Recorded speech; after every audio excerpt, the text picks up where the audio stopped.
Hello दोस्तों, स्वागत है आपका हमारी यूट्यूब चैनल में। दोस्तों, आज का हमारा टॉपिक है महाजनपद काल। आज हम महाजनपद काल के बारे में जानकारी लेंगे।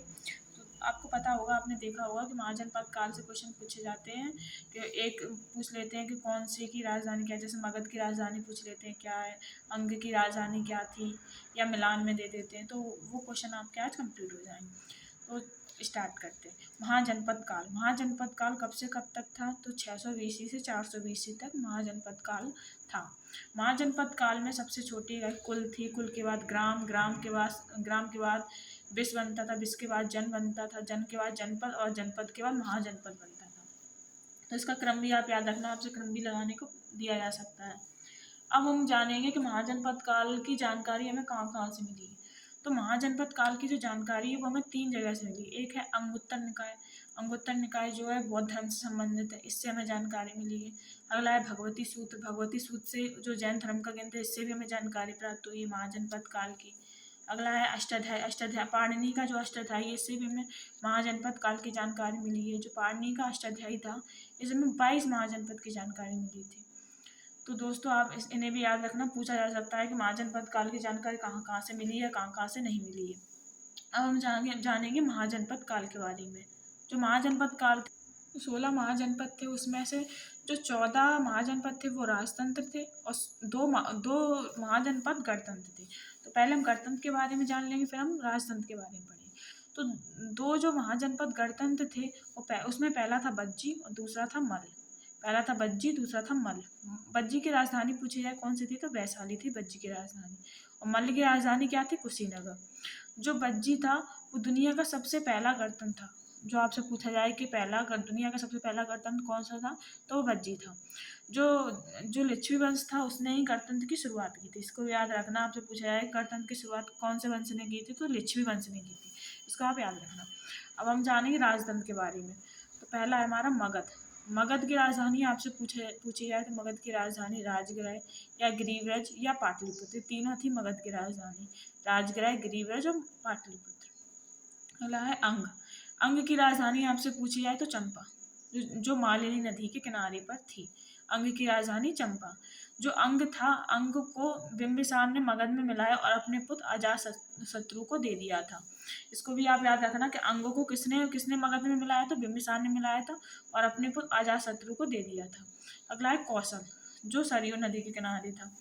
जो कौशल था, उसकी 2 राजधानी थी, नॉर्थ में साकेत और साउथ में श्रावस्ती। इसको भी आप याद रखना, नॉर्थ में साकेत और साउथ में श्रावस्ती। अगला है अवंती। अवंती की जो राजधानी थी उज्जैन या महिष्मती। अवंती की जो राजधानी थी उज्जैन या महिष्मती। अगला हमारा है गांधार। गांधार की आपसे अगला है गांधार। गांधार की राजधानी थी तक्षशिला। गांधार की तक्षशिला। अगला है काशी। काशी की राजधानी आपसे पूछी है तो काशी की राजधानी थी वाराणसी। जो वाराणसी थी, वाराणसी से संबंधित कौन थे? राजा अश्वसेन के पुत्र जो 23वीं तीर्थंकर थे ना, पार्श्वनाथ, वो वाराणसी से संबंधित थे। इसको भी आप याद रखना। पांचाल। अगला है पांचाल। पांचाल जो था वो गंगा नदी किनारे गंगा के 2 भागों में बटा था। तो नॉर्थ में इसकी राजधानी थी आइछत्र और साउथ में थी कम्पिल्य। अगला है बज्जी। बज्जी को आपने ऊपर भी देखा है, तो बज्जी की राजधानी क्या थी? वैशाली। आप पूछा जाए कि वैशाली से किस किस का संबंध था? आम्रपाली का संबंध और बिंबिसार का संबंध वैशाली से है। अगला है कंबोज। कंबोज की राजधानी है हाटक या राजापुर। ये दोनों, हाटक आ जाए ऑप्शन में या राजापुर। तो राजधानी किसकी? कंबोज की। जो हाटक था वो घोड़ों के लिए प्रसिद्ध था। अगला है अस्मक। अस्मक की राजधानी थी प्रतिष्ठान या पैठन। प्रतिष्ठान या पैठन, दोनों में से कोई एक आएगी। अस्मक की राजधानी क्या थी? प्रतिष्ठान या पैठन। जो अस्मक था वो अस्मक एकमात्र था जो दक्षिण भारत में स्थित था। और कौन सी नदी के किनारे था? गोदावरी नदी के तट पर था अस्मक। इसको भी आप याद रखना। मल की राजधानी कुशीनगर। सूरसेन की राजधानी मथुरा। ये भी बहुत इंपॉर्टेंट है, बहुत बार पूछी गई है। तो सूरसेन की राजधानी क्या है? मथुरा। मत्स्य की राजधानी पूछी जाए तो मत्स्य की राजधानी क्या है? विराटनगर। मत्स्य की राजधानी क्या है? विराटनगर। 2-3 बार देखेंगे तो आपको याद हो जाएगा। अगला है कुरु। कुरु की राजधानी क्या है? इंद्रप्रस्थ। कुरु की राजधानी इंद्रप्रस्थ। वत्स की राजधानी आपसे पूछा है कौन थी? तो वत्स की राजधानी कौशाम्बी थी।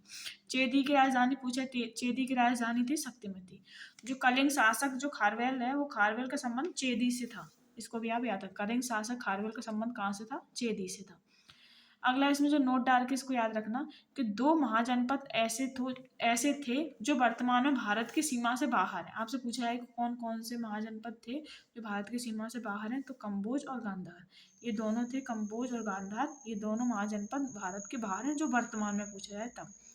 और 16 महाजनपदों में से कितने यूपी में है, तो यूपी में 8 महाजनपद है। इसको भी आप याद रखना। पूछा जाता है यूपी के एग्जामों में कि यूपी में कितने महाजनपद थे, तो 16 में से 8 महाजनपद यूपी के थे। अगला है 16 महाजनपदों में सर्वाधिक शक्तिशाली कौन सा, पूछा जाए कि सर्वाधिक शक्तिशाली कौन सा था, तो मगध महाजनपद था जो सर्वाधिक शक्तिशाली था। आपसे पूछा है सबसे पूर्वी महाजनपद कौन सा था, सबसे पूर्वी कौन सा था, अंग। अंग सबसे पूर्वी था। अब इसमें आप देख सकते हैं कि सबसे सबसे उत्तरी पूछा है तो उत्तरी भी आप बता सकते हैं। सबसे उत्तरी कौन सा था, कम्बोज था।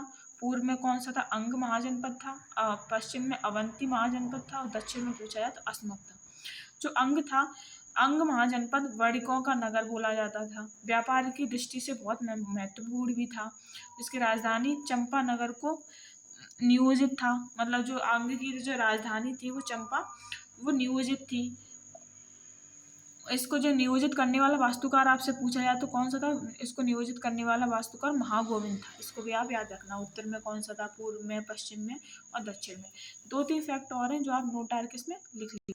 आपसे पूछा जाए कि विश्व का सबसे प्राचीन वैभवशाली महानगर आपसे पूछा जाए तो पाटलिपुत्र था। सबसे वैभवशाली महानगर पूछा जाए तो पाटलिपुत्र था। और सबसे शक्तिशाली पूछा जाए तो मगध था। पाटलिपुत्र 221 ईस्वी पूर्व। और नालंदा विश्वविद्यालय पूछा है किसने बनवाया था, कुमारगुप्त ने बनवाया था। तो दोस्तों आप 2-3 बार इस वीडियो को देख लीजिए तो आपको याद हो जाएगा। इनसे जो क्वेश्चन आपको बनते हैं वो आपके इस वीडियो से कवर हो जाएंगे। दोस्तों आपको वीडियो पसंद आया तो लाइक करें, सब्सक्राइब करें। Thank you.